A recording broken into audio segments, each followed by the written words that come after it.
नमस्कार दोस्तों। मनोविज्ञान में हम पढ़ रहे थे मनोविज्ञान और मनोविज्ञान में पढ़ लिया था शिक्षा मनोविज्ञान। और शिक्षा मनोविज्ञान के संदर्भ में आज जो टॉपिक हम पढ़ेंगे वो पढ़ेंगे बाल मनोविज्ञान।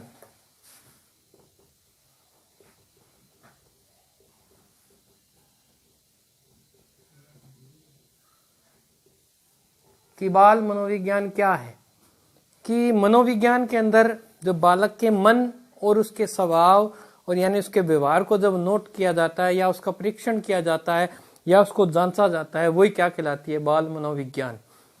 यानी बाल मनोविज्ञान में बालक के मन को,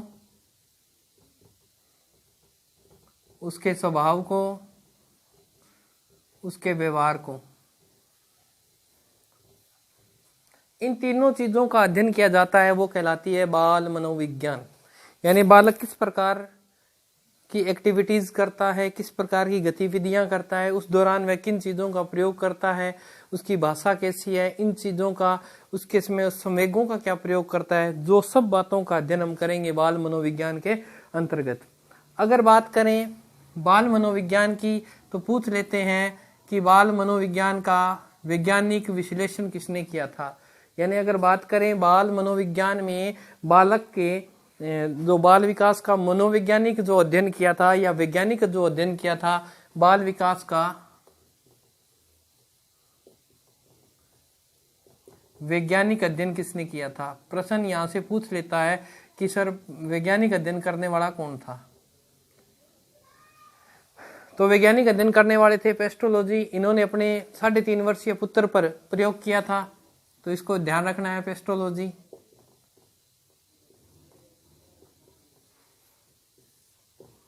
कब किया था? 1773 में। 1773 में इन्होंने बाल मनोविज्ञान के अंतर्गत पेस्टालॉजी ने मनोविज्ञान का, बाल मनोविज्ञान का वैज्ञानिक अध्ययन किया। अगर सर्वप्रथम की बात करें कि सर्वप्रथम बाल मनोविज्ञान या बालक का अध्ययन करने वाले कौन थे, तो उसका नाम जब आपके सामने आता है तो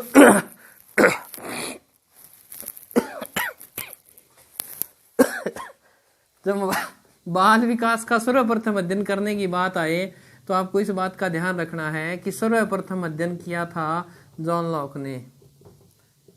जॉन लॉक। तो 2 प्रश्न बन गए। देखो, सर्वप्रथम अध्ययन करने वाले थे जॉन लॉक। अगर आपको पूछ रहे वैज्ञानिक अध्ययन किसने किया था, तो वैज्ञानिक अध्ययन करने वाले कौन थे?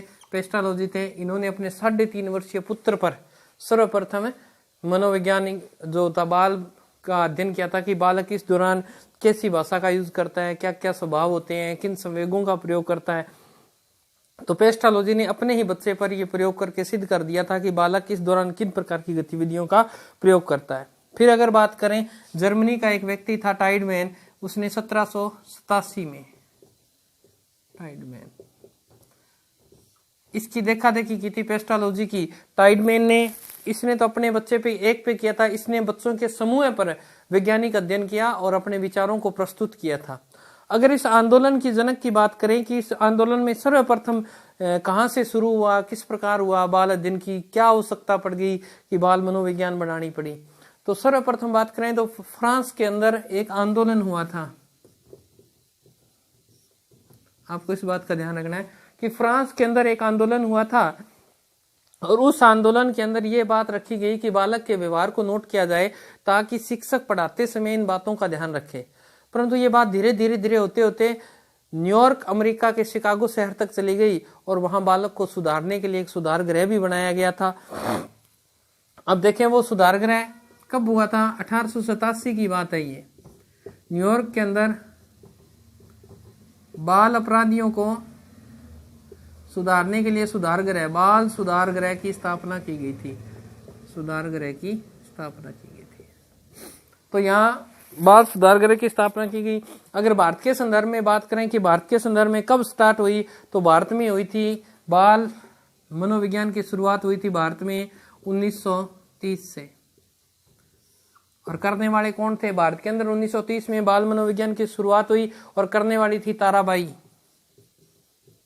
इन्होंने बाल मनोविज्ञान की अध्ययन की शुरुआत की तथा इन्होंने सब्जेक्ट के रूप में, इसका पूरा नाम था ताराबाई मोडेक। और भारत के संदर्भ में ये था। पर अगर इस संदर्भ में बात करें कि सर्वप्रथम बाल अध्ययन के आंदोलन की शुरुआत किसने की थी, अगर आपको ये प्रश्न पूछ ले कि बाल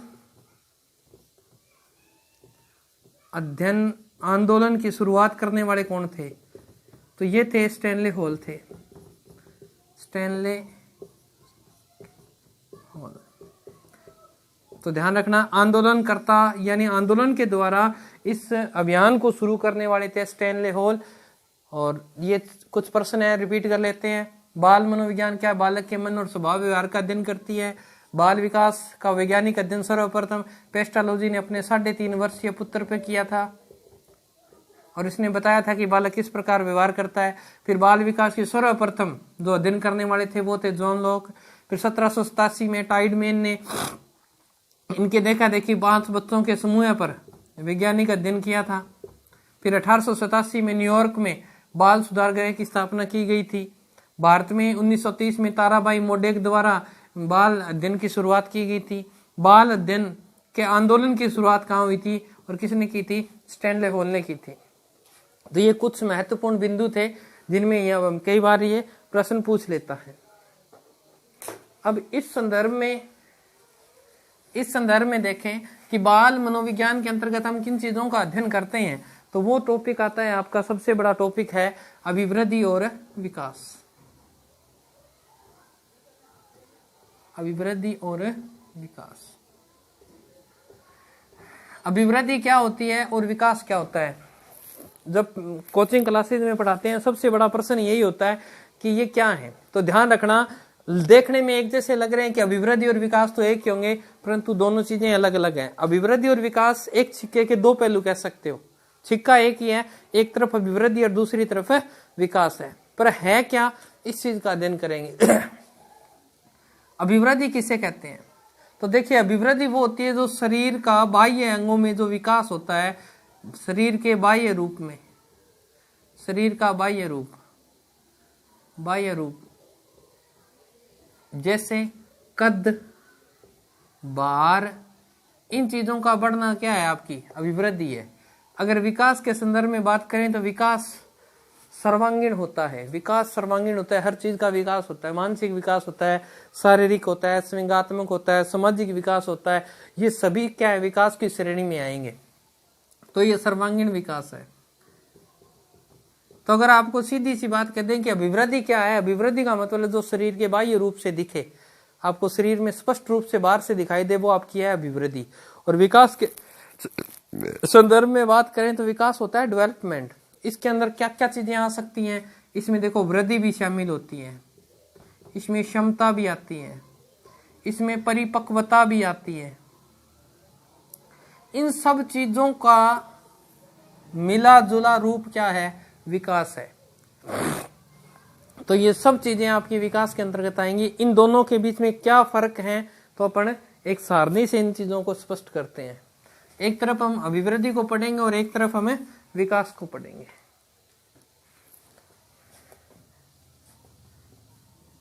जैसे यहां हम अभिवृद्धि पढ़ रहे हैं और यहां हम पढ़ रहे हैं विकास।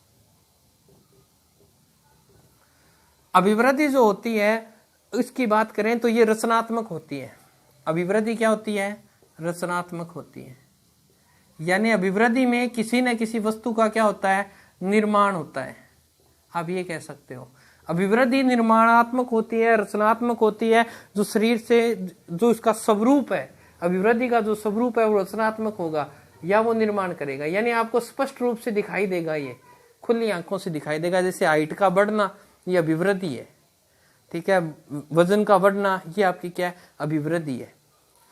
विकास के संदर्भ में बात करें तो विकास जो होता है ये रचनात्मक होता है, तो कार्यशील होता है, या इसे आप बोल सकते हो क्रियात्मक होता है। विकास का जो स्वरूप होता है वो कैसा होता है? क्रियात्मक स्वरूप होता है, या इसको हम कार्यात्मक भी बोल देते हैं। तो ध्यान रखना है कैसे। क्रियात्मक का अर्थ है वो शारीरिक आंतरिक होगा। आंतरिक अर्थ शरीर के अंदर होगा, आपको दिखाई नहीं देगा, परंतु क्रिया चल रही होगी, वो विकास होगा। कार्यात्मक होगा, एक ही बात है, क्रिया के दो कार्य के दो एक ही बात है, तो ये क्रियात्मक होता है या कार्यात्मक होता है। परंतु अभिवृद्धि की बात करें तो अभिवृद्धि कुछ समय तक ही चलती है। अभिवृद्धि कुछ समय के बाद क्या होती है, रुक जाती है।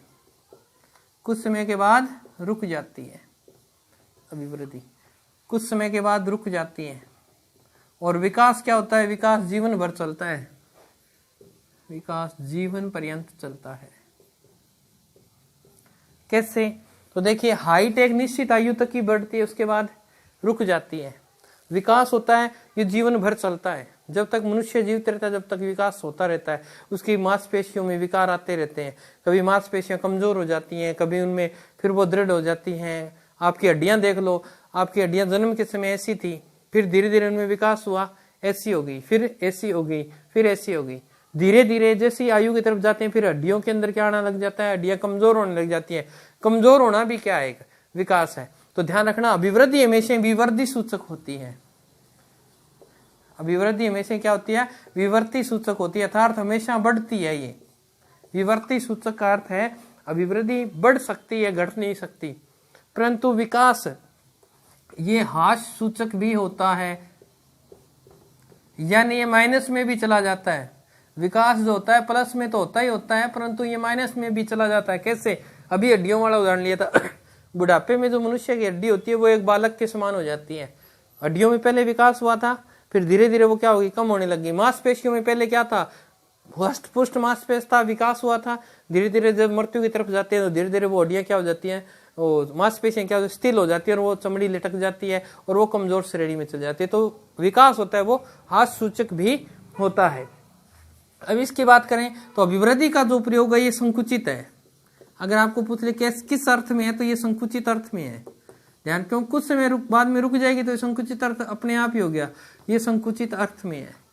और इसकी अगर बात करें तो ये हमेशा जीवन भर चलता है, तो ये व्यापक कह दो, व्याप्त कह दो, व्यापक अर्थ में है, क्योंकि इसका कोई थोड़ नहीं है, मरने तक ये चलता रहता है। अभिवृद्धि का कोई क्रम है? कभी आपने सुना है कि पहले आपके हाथ बढ़ेंगे, फिर आपकी टांग बढ़ेगी, कभी फिर कान बढ़ेंगे? ऐसा कुछ नहीं है। अभिवृद्धि का कोई निश्चित क्रम नहीं है, अभिवृद्धि का कोई निश्चित क्रम नहीं है, अभिवृद्धि का कोई निश्चित क्रम नहीं है, परंतु विकास का एक निश्चित क्रम है, विकास का एक निश्चित क्रम है। क्या क्रम है? तो देखिए, निश्चित क्रम का अर्थ है जब विकास होता है, बालक जब गर्भ के अंदर होता है तब विकास शुरू हो जाता है बालक में। और सबसे पहले रीढ़ की हड्डी का निर्माण होता है बालक में, हड्डियों के अंदर बात करें तो। और बालक का जो विकास होता है वो हमेशा ही होता है सिर से पैर की ओर। चाहे आप जन्म से पहले की बात कर लो, चाहे जन्म के बाद की बात कर लो। कैसे? जन्म से पहले अगर साइंस की बात करें तो साइंस ये कहती है कि बालक में सबसे पहले हृदय का निर्माण होता है, परंतु मनोविज्ञान ये कहती है कि सबसे पहले बालक में किसका निर्माण होता है, सिर का निर्माण होता है। और सिर से वो पैर की तरफ एक क्रिया होती है जिसे हम क्या बोलते हैं, वर्तुलाकार, जिसका अध्ययन में अगले अध्याय में अभी करेंगे। इस तरह से विकास होता है, केंद्र से बाहर की ओर विकास होता है। जन्म के बाद देख लो, सबसे पहले बालक सर को संभालना सीखता है, उसके बाद में हाथ, अंत में कहां चला जाता है, पैर, क्योंकि अंत में एक ही क्रिया बचती है, बालक चलना सीखता है। लास्ट क्रिया कौन सी होती है, चलना। तो बालक का विकास किस ओर होगा, सिर से पैर की ओर। इसीलिए विकास का एक निश्चित क्रम है। अब देखो, अभिवृद्धि को सीधा मापा जा सकता है, अभिवृद्धि का मापन संभव है या इसे सीधा मापा जा सकता है। ध्यान रखना, क्योंकि अगर हमें हाइट मापनी है तो किसी की हाइट आ जाएगी 5 फुट 6 इंच, किसी का वजन लेना है तो 72 किलो, तो ये सीधा माप कर सकते हैं हम। परंतु विकास का सीधा मापन संभव नहीं है, सीधा मापन संभव नहीं है। मैं आपको कह दूं कि आपका शारीरिक विकास कितना हो गया है तो आप मुझे सीधा मापन करके बता सकते हो भी 64% हो गया, 70% हो गया। ऐसा कोई मापन संभव नहीं है, विकास का कोई मापन हम नहीं कर सकते। अब इसका अभिवृद्धि का आपने सीधा सार समझना है कि शरीर के बाह्य अंगों का बढ़ना, शरीर के बाह्य स्वरूप, बाहर कह दो या बाह्य स्वरूप का कह दो, जो संरचना होती है वो अभिवृद्धि है। और ये होता है, ये क्या होता है, आंतरिक होता है। इसका स्वरूप कैसा होगा, आंतरिक होगा। विकास हमेशा आंतरिक रूप से दिखाई देता है। जैसे विकास के अंदर सभी आ जाएंगे, सभी परिवर्तन होंगे वो सारे विकास के अंतर्गत माने जाते हैं। जैसे बालक की आवाज अलग होती है, धीरे धीरे जैसे जैसे आयु बढ़ती है बालक की आवाज में क्या आ जाता है, परिवर्तन आ जाता है, वो विकास है, न कि अभिवृद्धि है वो। फिर वो थोड़ा और बढ़ता है, फिर उसकी आवाज में भारीपन आ जाता है या कोमल हो जाती है आवाज। ये सारे क्या है, विकास के उदाहरण है। तो विकास आंतरिक होता है जिससे हम नहीं देख सकते, सिर्फ इसे बाहर से हम। अब देखो, ये देखो कि अभिवृद्धि होती है, इसे सीधा माप सकते हैं। तो ये क्या आएगी हमारे पास, या तो आएगा मात्रात्मकता आएगी, ये हमारे पास एक मात्रा आ जाएगी कि कितने लीटर, कितने सब चीजें जो अभिवृद्धि में है, कितना हाइट कितनी है, ये है, एक मात्रा आ रही है, तो मात्रात्मक होती है अभिवृद्धि। और इसको परिमाणात्मक भी बोल सकते हो आप, कि अभिवृद्धि मात्रात्मक या परिमाणात्मक सूचक होती है। परंतु इसकी बात करें तो ये होती है, ये क्या होता है आपका, गुणात्मक होता है। विकास आपका गुणात्मक होता है और मात्रात्मक होता है, दोनों होता है। ये गुणात्मक कैसे होता है तो देख लेते हैं, एक उदाहरण से देखते हैं। ये देखो, कोयल मीठा गाती है। अब आपको कह दे कि गुरुजी वो तो हिंदी करवाने लग गया, नहीं। आप इसमें देखें कि इसमें विकास कहाँ है, गाना एक क्रिया है, ये मीठा गाती है, मीठा होना क्या है, एक विकास है। पहले वो मीठा नहीं गाती थी, अब गा रही है, यानी ये क्या है, ये विकास है। तो ये विकास हमेशा गुणों पे आएगा, गुणात्मक होगा या मात्रात्मक होगा। तो इन दोनों में ये फर्क था, विकास और अभिवृद्धि में। आगे हम पढ़ेंगे विकास का कर्म क्या होता है। तो परंतु आपको बता दिया कि विकास सिर से पैर की होता है, परंतु भाषा के संदर्भ में बात करें, आपको पूछ सकता है कि भाषा विकास का कर्म क्या है, भाषा विकास का कर्म क्या है, ये प्रश्न पूछ लेता है कई बार। और पिछली बार जो रीट हुई थी उसमें तो पूछ लिया था, टेट के एग्जाम में ये प्रश्न पूछा गया था कि भाषा विकास के अंतर्गत कौन सा क्या कहा था। तो देख लेते हैं। सबसे पहले अगर बात करें कि भाषा का विकास के बहुत सारे विद्वान हुए, सभी ने एक ही बात पर सहमति जताई है कि भाषा का जो विकास होता है वो इस तरह से होता है। सबसे पहले आएगा सुनना, फिर आएगा आपका बोलना, फिर आएगा आपका पढ़ना, और फिर आएगा आपका लिखना। अर्थात एक ही सूत्र में याद कर सकते हो, सुबोपल्ली, कि बालक में भाषा का विकास, बालक सबसे पहले बालक किसी न किसी वस्तु को सुनता है। जब उसे बोलना नहीं आता था तो सबसे पहले उसने क्या करना सीखा था कि वो तेज आवाज, मीठी आवाज, सब आवाजों को पहचानना शुरू करता है। तो बालक में सबसे पहले किस चीज का विकास होता है, सुनने का। फिर वो क्या करता है, बोलना शुरू करता है, सुनता है, बोलता है। फिर उसके बाद में बालक पढ़ना शुरू करता है, और उसके बाद में बालक लिखना शुरू करता है। अब देखिए, ये बात सभी सहमत थे, परंतु इनमें से एक आई थी madam Maria Montessori. Madam Maria Montessori, इन्होंने आके इस कर्म को बदल दिया। इन्होंने कहा कि ये कर्म गलत है, मेरे हिसाब से ये कर्म नहीं होना चाहिए। इन्होंने कहा था कि कर्म ये होगा, सुबोलिप। क्योंकि मैडम है ना, तो ऐसे ध्यान रखो, मैडम क्या लगाती है, लिपस्टिक लगाती है, और लिपस्टिक का अर्थ है लिप, लिप। तो ये मैडम क्या लगाती है, लिप पे क्या लगाती है, लिपस्टिक, ऐसे याद कर लो। तो इन्होंने कहा था सबसे पहले क्या आएगा, सुनना, 2 नंबर पे आएगा आपका बोलना, 3 नंबर पे आएगा आपका लिखना, और 4 नंबर पे आएगा आपका पढ़ना। तो ये पिछली बार टेट में पूछा गया प्रश्न है कि मैडम मारिया मोंटेसरी के अनुसार इनका कर्म क्या होगा। तो ये होगा कि सुनना, बोलना, लिखना और पढ़ना। तो ये आपका अभिवृद्धि और विकास के अंतर्गत भाषा के हमने अध्ययन किया था। अब देखते हैं कि विकास के जो सिद्धांत हैं कि वो क्या क्या है, विकास किन किन सिद्धांतों पर चलता है। तो सबसे पहले अगर विकास के सिद्धांतों की बात करें कि विकास के क्या क्या सिद्धांत हैं, विकास के सिद्धांत, तो विकास के सिद्धांत के अंदर बात करें तो सबसे पहले आएगा विकास की दिशा का सिद्धांत।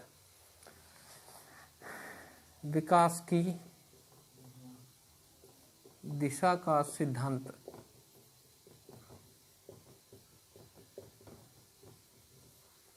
विकास की दिशा का सिद्धांत। और इसके प्रतिपादक पूछ लेता है तो इसको ध्यान रखना, इसके प्रतिपादक कौन थे? रिस्क थे।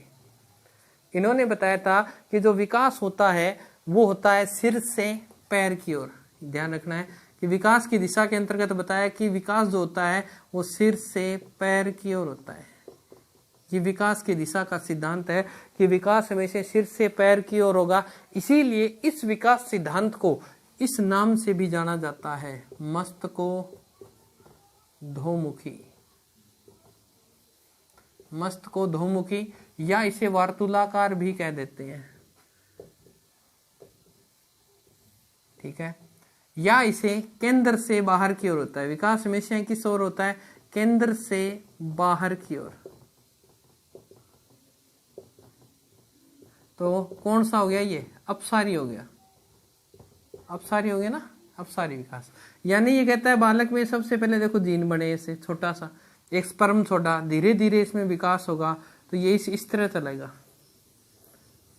ठीक है। तो देखो वार्तुलाकार इसलिए कहेगी वर्त की आकृति के हिसाब से चलता है। अपसारी हो गया केंद्र से बाहर की ओर, देखो बाहर की ओर जा रहा है। और ये कह रहा है सिर से पैर की ओर, तो सबसे पहले सिर का निर्माण होता है और सबसे अंत में किसका होता है? पैर का होता है। इसीलिए मस्तक का मतलब सबसे पहले सिर और धोमुखी यानी पैरों की ओर चलता है। ये सबसे पहला सिद्धांत है विकास की दिशा का सिद्धांत। नंबर 2 की बात करें, नंबर 2 ये कहता है कि समान प्रतिमानों का सिद्धांत। समान प्रतिमानों का सिद्धांत। समान प्रतिमान क्या होते हैं? ये इसके जो प्रतिपादक हैं वो हरलोक हैं। इन्होंने दिया था ये। इन्होंने ये कहा था कि मनुष्य कोई भी है, एक जाति ले लीजिए आप, कोई मनुष्य जाति ले लो, पशुओं की ले लो, कोई भी जाति है उसका विकास होता है वो हमेशा एक समान क्रम में चलता है। कोई भी जाति है उसका जो विकास होगा वो एक समान गति से चलेगा, कभी आगे पीछे। ऐसा नहीं है कि जैसे यहाँ अगर बात करें, एक गाय है, गाय की बात करते हैं। एक गाय अपने गर्भावस्था का समय होता है 280 दिन। उसका जो विकास होता है वो जैसे यहाँ इंडिया में हो रहा है, वो देश का कोई भी कोना हो, विश्व का कोई भी कोना हो, उसका विकास उसी स्थिति में होगा। चाहे वो विश्व में कहीं भी पैदा हो, उसके जो विकास का क्रम है वही रहेगा, जैसे सिर से पैर की ओर। ये नहीं बदल सकता। ये सिद्धांत देने वाले कौन थे? हरलोक थे। इन्होंने कहा समान प्रतिमानों का सिद्धांत कि मनुष्य विश्व में कहीं भी चला जाए, विकास का जो क्रम है वो एक सा रहेगा, वो इसी क्रम में चलेगा, दूसरे क्रम में नहीं चलेगा। नंबर 3 की बात करें, नंबर सिद्धांत की बात है, इसका नाम दिया था एकीकरण का सिद्धांत। इस सिद्धांत दिया था एकीकरण का सिद्धांत। प्रतिपादक सेम ही है, ऊपर वाले ही है, हरलोक।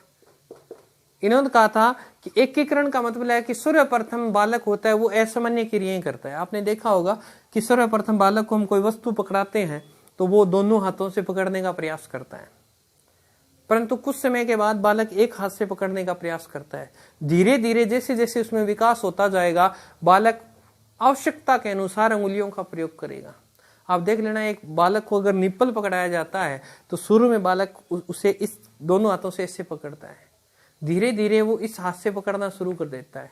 कुछ समय के बाद बालक अपनी इन अंगुलियों का प्रयोग करना शुरू कर देता है, और एक समय ऐसा आता है बालक सिर्फ इन 2 अंगुलियों का प्रयोग करना प्रारंभ कर देता है। इसे बोलते हैं एकीकरण का सिद्धांत। यानी पूरे अंग का संचालन न करके अंग के विशिष्ट भागों का संचालन करना शुरू कर देता है। कौन से सिद्धांत में?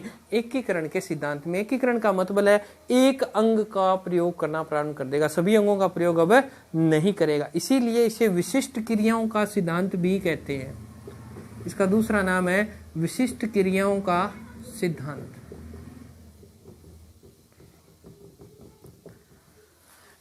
नंबर 4 की बात करें, नंबर 4 में आता है भिन्नता का सिद्धांत।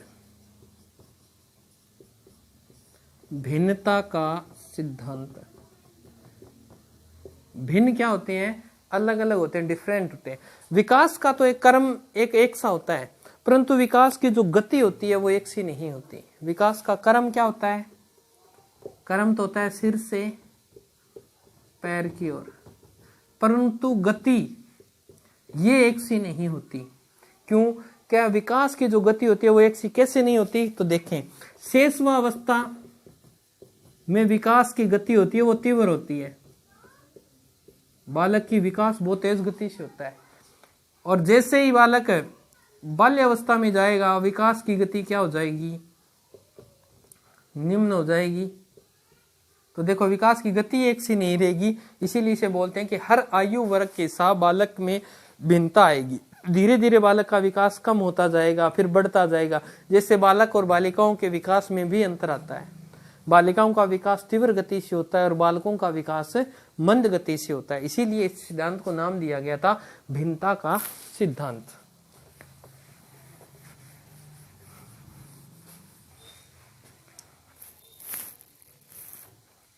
फिर अगर बात करें नंबर 5 की, नंबर 5 सिद्धांत का नाम आता है सतत विकास का सिद्धांत। सतत विकास का सिद्धांत का मतलब सतत मीन्स होता है लगातार, लगातार विकास चलता है। इसके प्रतिपादक भी कौन है? हरलोक है। कि जो विकास होता है वो लगातार चलता है, कभी रुकता नहीं है। हाँ, उसकी गति कभी तीव्र तो कभी धीमी हो सकती है। ये देखो सतत का मतलब लगातार, विकास कभी रुकता नहीं है। और मैं पीछे भी करवा के आऊँ कि जीवन भर चलता है, विकास हमेशा लगातार चलता रहता है। इसकी गति कम ज्यादा हो सकती है परंतु विकास कभी रुकता नहीं है। तो ये इसका था। व्यक्ति में कभी कोई अचानक परिवर्तन नहीं होते, धीरे धीरे विकास की गति के हिसाब से परिवर्तन होते हैं। जैसे आपने कभी ये देखा है कि एकदम ही दाढ़ी उग गई हो, ऐसा नहीं होता, धीरे धीरे विकास होता जाएगा। इसीलिए इसे बोलते हैं सतत विकास का सिद्धांत। और लास्ट है आपका सिद्धांत का नाम है परस्पर संबंध का सिद्धांत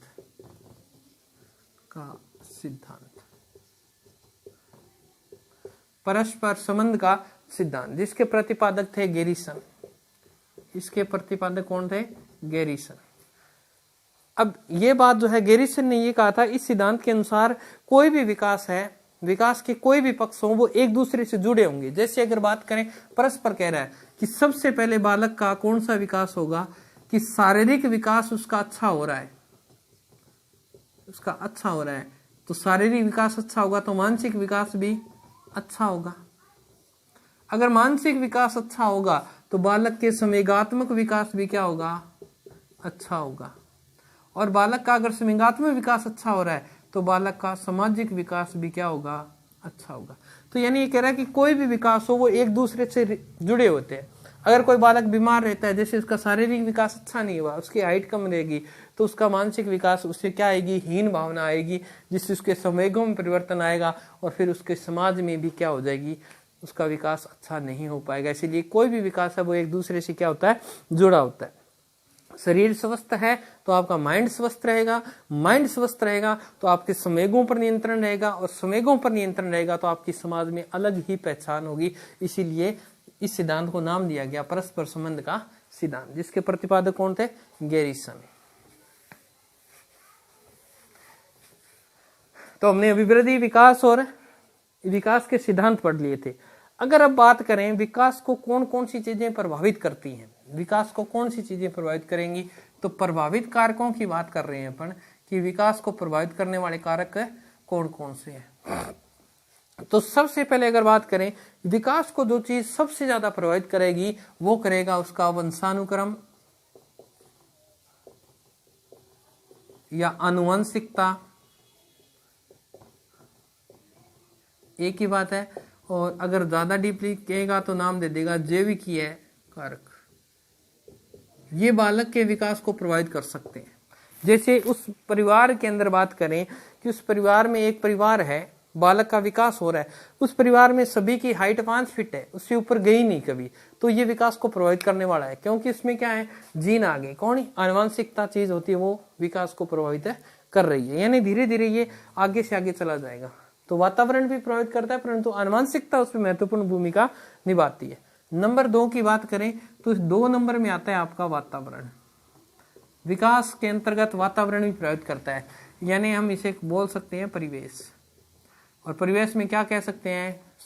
परिवार यानी घर का वातावरण प्रभावित कर देगा, समाज का वातावरण प्रभावित कर देगा, समाज से बाहर जाएगा, विद्यालय का वातावरण प्रभावित कर देगा, उसकी मित्र मंडली का कैसा वातावरण है वो प्रभावित कर देगा, कक्षा कक्ष का क्या वातावरण है ये प्रभावित कर देगा, किस प्रदेश में रह रहा है वहां का वातावरण क्या है वो भी विकास को प्रभावित कर देगा। जैसे अगर देखें हम राजस्थान के अंदर हमारी जो जलवायु है वो उपोष्ण जलवायु है ना, ठंडी गर्म दोनों है, तो हम हर वातावरण में एडजस्ट हो सकते हैं। परंतु अगर अमेरिका की बात करें तो क्या वो इस वातावरण में आके तपती दोपहर जून के अंदर क्या वो अपने विकास को प्रभावित करेंगे कि नहीं, वो जल्दी बीमार हो जाएंगे। तो यानी वे चीजें विकास को प्रभावित करती है, वातावरण विकास को क्या करता है, प्रभावित करता है। नंबर 3 की बात करें तो बुद्धि, ये भी विकास को क्या करती है, प्रभावित करती है। जैसे कहते हैं कि कम बुद्धि के माता पिता हैं तो उनकी संतान भी, फिर कहते हैं मनोविज्ञान के हिसाब से कहते हैं कि उनकी संतान भी कम बुद्धि की होगी। अगर बात करें एक तीव्र बुद्धि का बालक है तो उसे जल्दी समझाया जाता है, उसका विकास जल्दी होगा। ये भी दो फैक्ट हैं कि मंद माता पिता की संतान मंद बुद्धि होती है, कहीं ना कहीं अपनी आनुवांशिकता दिखाते हैं। आनुवांशिकता का मतलब है कि एक बालक के अंदर अगर बात करें 50% जो जीन होते हैं वो अपने माता पिता से ग्रहण करता है, ठीक है। 25% जीन होते हैं वो अपने दादा दादी से ग्रहण करता है और 25% जीन वो अपने ननियाल पक्ष यानी नाना नानी के ग्रहण करता है। तो जीन प्रभावित होते हैं, परंतु ये कहता है बुद्धि के अंतर्गत अगर बात करें कि एक तेज बुद्धि का बालक है तो उसका विकास बहुत तीव्र गति से होगा और एक मंद बुद्धि का बालक है तो उसका विकास बहुत ही कम गति से होगा। तो ये बात आपको समझ में आ गई होगी। फिर अगर नंबर 4 की बात करें, नंबर 4 में आता है आपका खेल और व्यायाम। खेल और व्यायाम ये भी विकास को प्रभावित करते हैं। खेल कौन से? खेल जो शारीरिक शरीर से जुड़े हुए खेल, जैसे कबड्डी खो खो, ये पबजी वगैरह नहीं, ये तो फिर माइंड को खराब करते हैं, एक ही जगह बैठा रहना पड़ता है। ये कह रहे हैं चलने फिरने वाले गेम हो तो वो विकास को प्रभावित करेंगे। एक बालक डेली गेम खेलता है, दौड़ लगाता है तो उसका शारीरिक विकास बहुत अच्छा होगा, मानसिक विकास अच्छा होगा। व्यायाम करता है, शरीर में कसरत वगैरह करता है तो उसका शारीरिक विकास अच्छा होगा, तो वो विकास को प्रभावित नहीं कर सकता। परंतु कहता है खेल और व्यायाम दोनों ही नहीं कर रहा है तो वो विकास को प्रभावित कर देते हैं। नंबर 5 की बात करें, नंबर 5 में आता है लिंग अर्थात जेंडर। ये विकास को प्रभावित करते हैं। मैं पहले भी बता के हूं आपको, विकास को प्रभावित करने वाली चीजें हैं ये। कैसे प्रभावित करते हैं तो देखो, बालक जैसे जन्म लेता है बालक की लेंथ ज्यादा होती है, बालिका की लेंथ कम होती है। पहले तो ये देखो लिंग, तो विकास प्रभावित होगा। बालक में वजन ज्यादा होता है, बालिका में कम होता है जन्म के समय। फिर अगर देखें कुछ समय के बाद बालिकाओं का विकास तीव्र गति से होने लग जाता है, परंतु बालक का विकास बहुत मंद गति से होता है। इनका जो शारीरिक आकार होता है बालकों का वो बड़ा होता है, लड़कियों की हड्डियां कोमल होती हैं, लड़कों की पुष्ट होती है, अलग अलग प्रकार की धारणाएं हैं। तो ये ध्यान रखना है कि बालिकाओं का जो विकास होता है अपेक्षाकृत बालकों की अपेक्षा बहुत तीव्र गति से होता है। तो ये जेंडर भी इस चीज को है की बात करें। नंबर 6 में आता है जन्म कर्म।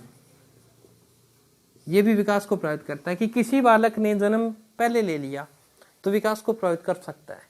जैसे पहले बालक ने कोई साइकिल चलाना 10 दिन में सीखी, उसके बाद किसी दूसरे बालक ने जन्म लिया तो दूसरा बालक जब साइकिल सीखेगा तो वो 10 दिन नहीं लगाएगा, वो उसको कार्य को करते हुए देख रहा है तो अब की बार वो साइकिल जो छोटा बालक है 5 दिन में सीख लेगा।